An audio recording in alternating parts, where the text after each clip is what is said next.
Assalamualaikum warahmatullahi wabarakatuh. Perkenalkan, nama saya Itanti Utami, NPM 2321020364 dari kelas HTNJ.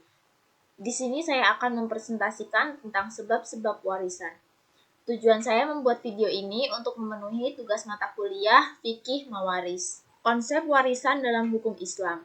Dalam istilah fikih Islam, pewarisan juga disebut dengan faraid, jamak kata faridah. Kata faridah diambil dari kata fard dengan makna ketentuan atau takdir.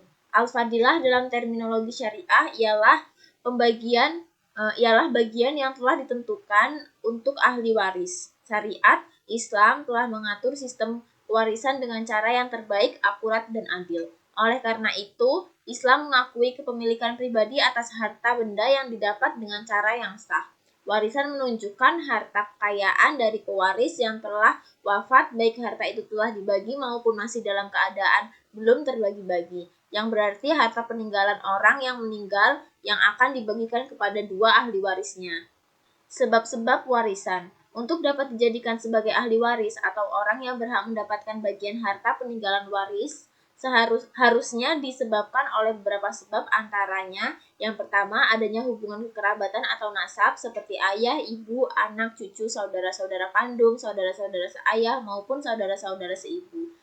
Begitu juga kakek dan nenek keturunan ke atas sebagaimana disebutkan dalam Quran Surat Al-Anfal 75 yang artinya orang-orang yang mempunyai kerabatan itu sebagaimana lebih berhak terhadap sesamanya daripada yang belum kerabat. Yang kedua yaitu sebab adanya hubungan pernikahan setelah terjadinya hubungan pernikahan yang sah antara seorang laki-laki dengan seorang wanita ditandai dengan adanya ijab qabul yang dilakukan oleh wali nikah dengan calon mempelai laki-laki. Maka sejak itulah antara seorang laki-laki dengan seorang wanita menjadi pasangan, menjadi suami istri yang menyebabkan mereka menjadi kerabat dan keduanya mendapat hak saling mewarisi apabila salah satu di antaranya meninggal dunia, sebagaimana firman Allah Subhanahu wa taala dalam Quran surat An-Nisa ayat 12. Yang ketiga, memerdekakan hamba sahaya. Apabila seseorang memerdekakan hamba sahaya, maka ia berhak menjadi ahli waris dari budak yang telah dimerdekakannya. Keturunan yang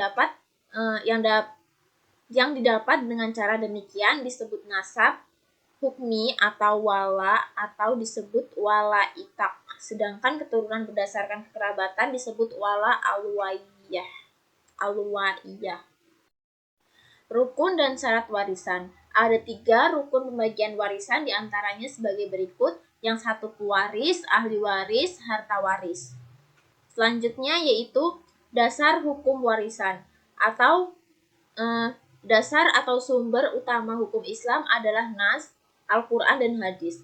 Demikian juga dasar hukum warisan dalam Islam telah diatur dalam ayat-ayat Al-Quran dan hadis secara rinci, diantaranya dalam firman Allah Subhanahu wa taala surat An-Nisa ayat 7, 11, 12 dan ayat 176.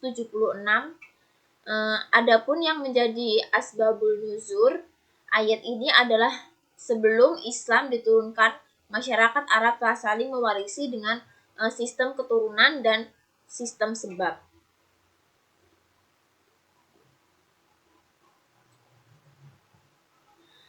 Demikian presentasi dari saya tentang sebab-sebab warisan.